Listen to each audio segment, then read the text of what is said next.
The final game of the JP2 regular season could not have gotten any more dramatic, as we got revenge on Madison Academy and won 20-14 to finish 3-1, possibly. What a way to finish the season. Unbelievable. Madison Academy is unbeaten until tonight. They have a great program, solid coaching. The kids are well coached. They know what to do and where to go, and they do it with effort and attitude.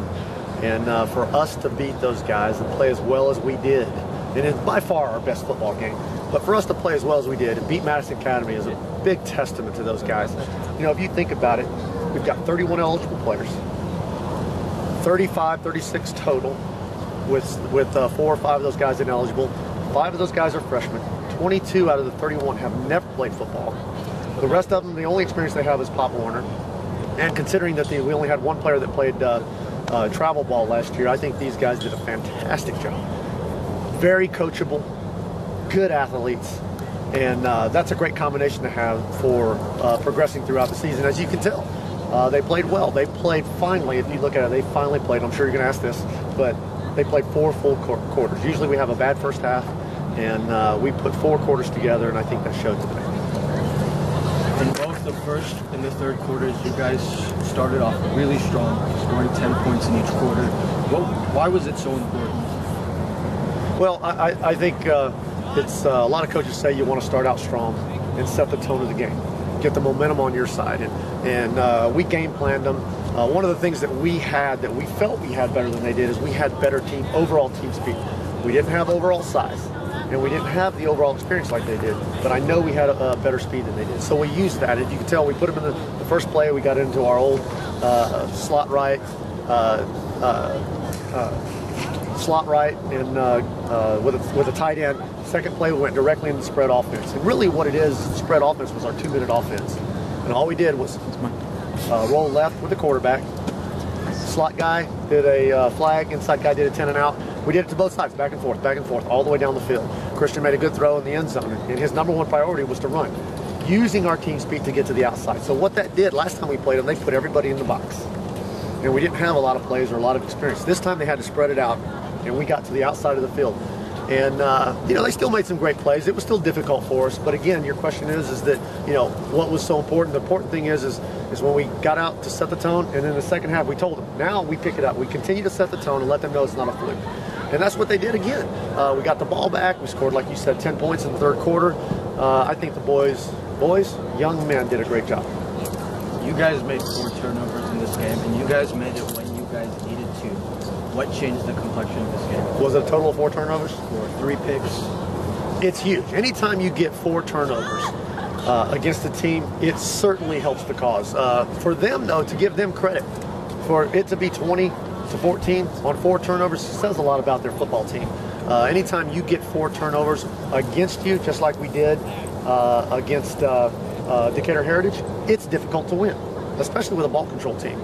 But one of the most important things is we told them, our philosophy is that we're not going to give it to them up the middle. If they're going to win it passing. And we have some great defensive backs. We tell our safeties, pass, pass, pass. They did a good job reading the ball, going to it, intercepting, and those are huge plays, momentum plays, stopping the offense. It's enormous for us.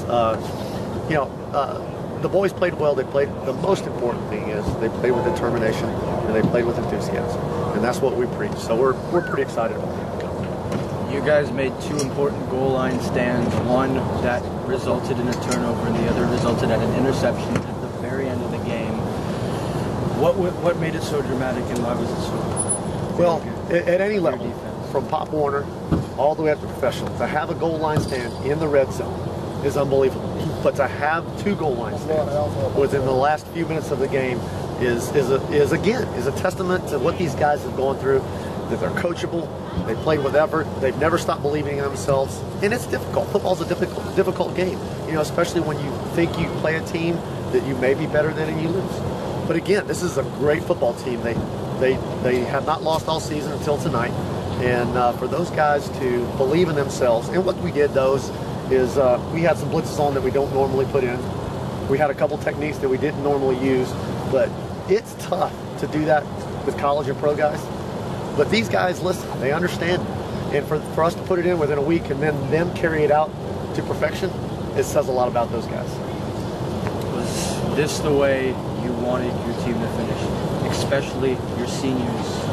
Absolutely. There's no doubt about it. In fact, we had a conversation with the seniors, just the seniors. Seniors and I walked the field, and I told them, I said, how do you want to end this? How do you want to set the terms for excellence for our program? Do you want to be remembered? How do you want to be remembered? Whether we win or not, you do play the game to win, but whether you win or not, it's how you play. It's the effort you put in. And you know what? If they would have scored on the end and made the extra point, it would have been disappointing, but I would not have been any more proud of them, lose or win. They played a fantastic game, and the seniors set the tone. I think they set the tone for what we're going to do in the future here at Pope John Paul II Catholic High School. Summarize this year, the first year of Pope John Paul II Catholic High School, and can you preview next year? It's kind of hard to say because we have some really good seniors that are leaving our program, and great leadership, good effort, good athletes. As you can see, they have literally set the tone. This will be a game that's remembered. Previewing the season, if you recall, it was probably one of the hottest Augusts in many years here. 100 degrees, 102 degrees, and it was difficult because we only had 10 practices in the spring. And when the boys came back, the young men came back, we didn't have a lot of experience. It was hot, it was tiring. Things weren't going well at first. It looked very difficult. We had some kids, some young men question, well, should they play or not? I told them, stick it out, good things will come. I said, nothing good comes easy. And that's what they did. They kept believing, they kept having fun. They were a great team together. And their learning curve was up. It was on a high elevation. It wasn't like this for those guys. They were here. But you add that with enthusiasm and determination and having a little fun, and you get a game just like this. So it sets the tone for this year. Will set the tone for expectations in our program in the future. I'm looking forward to next year. I think next year is going to be fantastic. We've got a lot now. Now we have a lot more experience. Now those kids have 1 year of high school football under their belt. Now we can do more, and they'll be even more excited. They'll be more prepared, and I'm looking forward to next year, definitely. Any shout-outs, Coach? Yes. Dedicate the game to Tamara True. Yeah, of course, definitely. A friend of ours, and we dedicate it to our fans. The cheerleaders did a great job. The band, of course, Tamara. Yeah, we love her, definitely, no doubt. The cheerleaders, the band, the dance team. We've had great fan participation, so we can't be more excited. Of course, our principal, the leader of this ship, is Vince Aquila. So he's done a fantastic job. Our athletic director, Coach Mo McCannon. We're just excited that they're supporting us and they're behind us 100% of the way. And I think it was a good way to end the season of Pope John Paul II Catholic High's first year of football.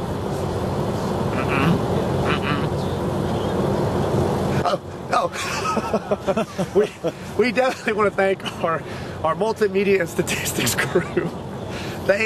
Without those guys, and if you think about it, and let me get serious here. If you think about it, our multimedia and statistics crew, which is you, of course, and our other guys, Coach Neil, but you guys have done a fantastic job. I don't know if there's anybody that has this involvement. John Paul II, jp2football.com has been an enormous hit. Our students, our fans, in fact, come on in. Here is another one of our multimedia statistics crew right here. Good to see you. I appreciate it. But you guys have done it. I want to congratulate you all year. You're the last ones on the field. You interview Coach Collins. You guys go home and you set this up. You do the website. You guys are the men behind the scene. Not only that, though, is you film the game. You're writing down the statistics. You're going to probably help with our highlight reel. Y'all have done, for never doing it before, you have done an unbelievable job. And I can't tell you how important it is for our program. Y'all set the terms for our excellence, because it's not just us on the football field. There's a lot of ancillary areas that we've got to get into the program. And for y'all to do as good a job as you've done, I just want to say congratulations. Thank you so much. I certainly appreciate it. Thank you, Coach. We'll see you next year. Okay, definitely. Good to see you. I appreciate it. But I'm looking forward to next year, and of course seeing you guys too. Again, our final game of the season results in a win, 20-14 over Madison Academy. We're 3-3-1. Coach,